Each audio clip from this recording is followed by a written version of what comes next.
గత ఎపిసోడ్‌లో మనం ఏం మాట్లాడుకున్నాం? హనుమంతుడు ఒక మూల సైలెంట్‌గా, డల్‌గా కూర్చుంటే, జాంబవంతుడు వచ్చి ఆయన లోపల ఉన్న పవర్‌ని ఎలా నిద్రలేపాడో చూసాం కదా! నీ బలం ఇది, నీ కెపాసిటీ ఇది అని చెప్పగానే హనుమంతుడిలో ఒక కొత్త శక్తి పుట్టుకొచ్చింది. తల ఎత్తాడు. చూస్తుండగానే ఒక పెద్ద కొండంత సైజు పెరిగిపోయాడు. సరే, మోటివేషన్ అయితే గట్టిగా వచ్చేస్తుంది. రక్తమంతా ఉరకలు వేస్తుంది. ఇక తరువాత అడుగేంటి? యాక్షన్. రంగంలోకి దిగాలి. కానీ అసలు విషయం ఏంటంటే, మనం ఒక పెద్ద లక్ష్యం పెట్టుకొని మోటివేట్ అయిపోయి ముందుకు అడుగు వేసినప్పుడు మనకు ఎదురయ్యే మొదటి సమస్య ఏంటో తెలుసా? అది ఎవరైనా శత్రువా? కాదు. కష్టమా? అస్సలే కాదు. మనం ముందుకు వెళ్ళకుండా ఆపే అతిపెద్ద శత్రువు కంఫర్ట్. అవును, మీరు కరెక్ట్గానే విన్నారు. Comfort zone. నమస్తే దోస్తులారా, welcome to the seven sense. నేను మీ సతీష్ని. మళ్ళీ మరో ఇంట్రెస్టింగ్ ఎపిసోడ్తో మీ ముందుకు వచ్చేసాను. ఈరోజు ఎపిసోడ్లో సముద్రం మీద నుండి ఆకాశంలోకి దూకిన హనుమంతుడికి ఆ దారిలో ఎదురైన మొదటి సమస్య ఏంటి, అసలు ఆ మైనాక పర్వతం వెనుక ఉన్న డీప్ సైకాలజీ ఏంటి, మన లైఫ్లో మనం సక్సెస్కి సగం దూరంలో ఎందుకు ఆగిపోతాం అనే విషయాలను ఈరోజు క్లియర్గా డీకోడ్ చేద్దాం. వీడియోని ఎండు దాకా ఖచ్చితంగా చూడండి. మీ లైఫ్లో ఒక కొత్త పర్స్పెక్టివ్ వస్తుంది. హనుమంతుడు తన బలం తెలుసుకున్నాడు. ఇక లంకకు పోవాలి, సీతమ్మ జాడ కనిపెట్టాలి. ఇది ఆయన టార్గెట్. అయితే ఆ ఆకాశంలోకి ఎగరాలంటే ముందు కింద గట్టిగా తన్నాలి కదా. ఒక రాకెట్ పైకి వెళ్ళాలంటే కింద ఎంత పెద్ద మంట, ఎంత ప్రెజర్ వస్తుందో మీరు చూసే ఉంటారు. సరిగ్గా అలాగే మహేంద్రగిరి పర్వతం మీద నిలబడ్డ హనుమంతుడు తన కాళ్ళతో ఆ కొండను గట్టిగా తొక్కి ఒక్కసారిగా ఆకాశంలోకి జంప్ చేశాడు. ఆ ఫోర్స్కి ఏమైందో తెలుసా? ఆ మహేంద్రగిరి కొండలు లోపలికి కుంగిపోయింది. అక్కడ ఉన్న చెట్లు గిరగిరా తిరిగి కింద పడిపోయాయి. కొండ మీద ఉన్న జంతువులన్నీ భయంతో పరుగులు తీశాయి. అంత భయంకరమైన ఫోర్స్తో పైకి లేచాడు హనుమంతుడు. ఇందులో మనం నేర్చుకోవాల్సిన మొదటి psychological point, the power of the first step. నీ టార్గెట్ ఎంత పెద్దదైనా సరే, నువ్వు వేసే ఆ మొదటి అడుగు నీ పూర్తి ఎనర్జీ పెట్టాలి. చూద్దాంలే, మెల్లగా స్టార్ట్ చేద్దాం అనే ఆలోచన ఉండకూడదు. స్టార్టింగ్ ట్రబుల్ అనేది లేకుండా నీ బలాన్ని అంతా కూడా తీసుకొని ఆ మహేంద్రగిరిని హనుమంతుడు తనినట్టు ఒకేసారి బౌన్స్ అవ్వాలి. అప్పుడే నీ ప్రయాణానికి ఆ మూమెంటం అనేది క్రియేట్ అవుతుంది. సరే, హనుమంతుడు గాల్లోకి ఎగిరాడు. సముద్రం మీద ఏరోప్లేన్ లాగా దూసుకుపోతూ ఉన్నాడు. ఆయన ఫోకస్ ఎలా ఉందంటే, కళ్ళు లంక మీదనే ఉన్నాయి. మధ్యలో ఏదీ కనిపించడం లేదు. అలా గంటకు 100 కిలోమీటర్ల స్పీడ్తో వెళ్తూ ఉన్నాడు. కట్ చేస్తే కింద సముద్రం అడుగున ఒక ఆసక్తికరమైన సంఘటన జరుగుతూ ఉంది.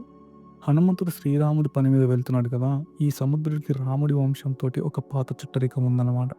అరే, మనకు సంబంధించిన పని మీద వెళ్తున్నాడు, పైగా ఇన్ని వందల ఆమడాలు ఏకధాటిగా ఎగురుతున్నాడు. పాపం అలసిపోయి ఉంటాడు. ఏదైనా సహాయం చేయాలనుకున్నాడు సముద్రుడు.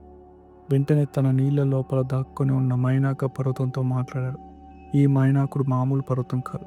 ఈ కొండకి బంగారు శిఖరాలు ఉంటాయి, అద్భుతమైన పండ్ల చెట్లు ఉంటాయి. సముద్రుడు మైనాకుడిగా, ఓ మైనాక, మన హనుమంతుడు చాలా దూరం ప్రయాణించాడు.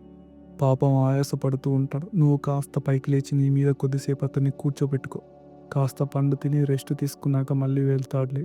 కాస్త పైకి వెళ్ళని చెప్తాడు. ఇక్కడ గమనించండి, మనం ఏదైనా పని మొదలు పెట్టగానే ముందు ఏదో ఒక పెద్ద రాక్షసుడు వెలును అడ్డం వస్తాడు అనుకుంటాం. కానీ ఇక్కడ హనుమంతుడికి అడ్డం వచ్చింది ఏంటి? ఒక అందమైన బంగారు పర్వతం, చల్లటి గాలి, తీయటి పండ్లు, సువాసన వచ్చే పూలు. మైనాకుడు నెమ్మదిగా సముద్రం లోపల నుండి పైకి లేచి హనుమంతుడికి ఎదురుగా నిలబడ్డాడు. అయ్యా ఆంజనేయ స్వామి, ఇక ఆగండి, చాలా దూరం ఎగిరారు, అలసిపోయి ఉంటారు. నా మీద దిగండి. కొద్దిసేపు ఇక్కడ కూర్చొని చల్లటి గాలికి రిలాక్స్ అవ్వండి. ఈ పండు తినండి, నీరసం పోతుంది. కొంచెం కునుకు తీసాక చాలా ఎనర్జీ వస్తుంది కదా, అప్పుడు ఆ లంకకి వెళ్తురు కానీ కాస్త దిగండి స్వామి అని బతిమిలాడాడు. ఇప్పుడు మన టాపిక్లోకి వద్దాం. దీన్ని మనం మన రియల్ లైఫ్లోకి ఎలా కనెక్ట్ చేయొచ్చు కొంచెం ఆలోచించండి. ఈ మైనాక పర్వతం మరెవరో కాదు దోస్తుల, మన లైఫ్ని మనల్ని టెంప్ట్ చేసే కంఫర్ట్ జోన్ అండ్ ప్రోకాస్టినేషన్, అంటే వాయిదా వేయడం. మనం ఏదో గట్టిగా ఒక గోల్ పెట్టుకుంటాం. పొద్దున్న 5 గంటలకు లేచి జిమ్కి వెళ్ళాలనో, లేక గ్రూప్స్ ఎగ్జామ్స్కి ప్రిపేర్ అవ్వాలనో, ఒక కొత్త బిజినెస్ స్టార్ట్ చేయాలనో గట్టిగా మోటివేట్ అయిపోయి ఫస్ట్ స్టెప్ వేస్తాం. ఒక 2-3 రోజులు బాగా కష్టపడతాం. ఇక 4వ రోజు ఏమవుతుంది? మన బెస్ట్ ఫ్రెండ్ గాడో లేక మన బద్ధకం వచ్చి మన చెవులు ఊతుంది. అరే, 3 రోజుల నుంచి బాగా చదివావురా, నీ బ్రెయిన్ అలసిపోయింది, ఇవాళ ఒక్కరోజు ఈ సినిమా చూసి రెస్ట్ తీసుకో, రేపటి నుంచి మళ్ళీ గట్టిగా చదువులే అని మన మైనాక పర్వతం బయటకు వస్తుంది. లేదా బిజినెస్ స్టార్ట్ చేసిన కొత్తలో ఒక చిన్న సక్సెస్ వస్తుంది. 4 డబ్బులు చేతికి రాగానే, అబ్బా నేను అచీవ్ చేసేసాను, ఇక చాలు, కొద్ది రోజులు చిల్ అవుదాం అనిపిస్తుంది. సైకాలజీలో దీన్ని ద ఇల్యూషన్ ఆఫ్ రెస్ట్ అంటారు. ఒక పెద్ద గోల్కి సగం దూరం వెళ్ళాక మన బ్రెయిన్ మనకి మాయ చేస్తుంది. నువ్వు చాలా కష్టపడ్డావు, కొంచెం గ్యాప్ ఇవ్వు అని మనల్ని కిందకి లాగుతుంది.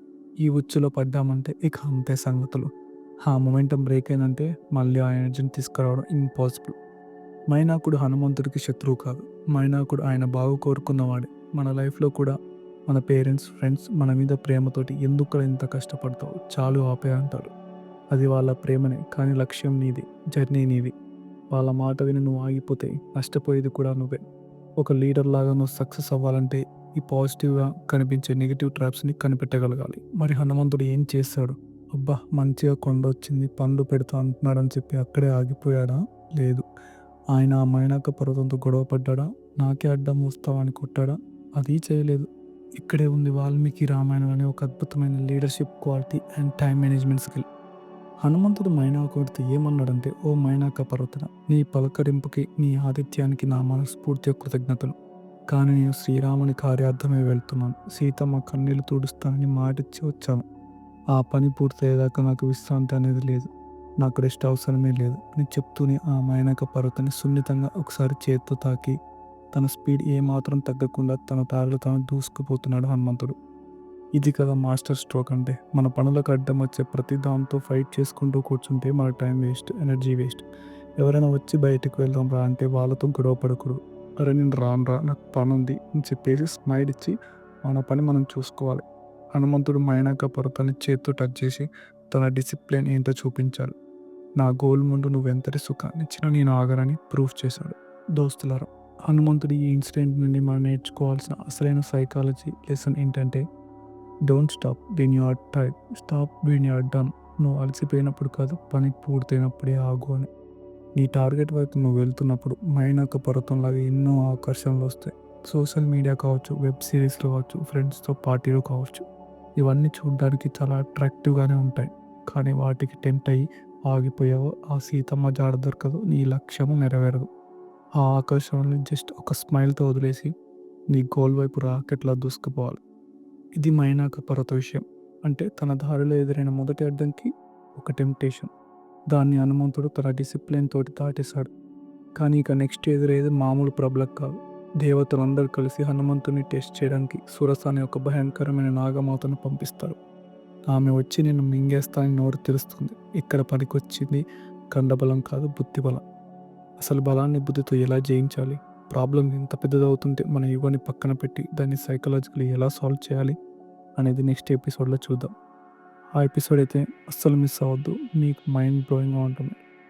ఈ వీడియో కనుక మీకు నచ్చితే గట్టిగా ఒక లైక్ చేయండి. మీ లైఫ్లో మిమ్మల్ని ఆపేస్తున్న మైనక పర్వతం ఏంటో కింద కామెంట్స్లో షేర్ చేయండి. మన సెవెన్ ఛానల్ని ప్లీజ్ సబ్స్క్రైబ్ చేసుకోవడం మాత్రం మర్చిపోకండి.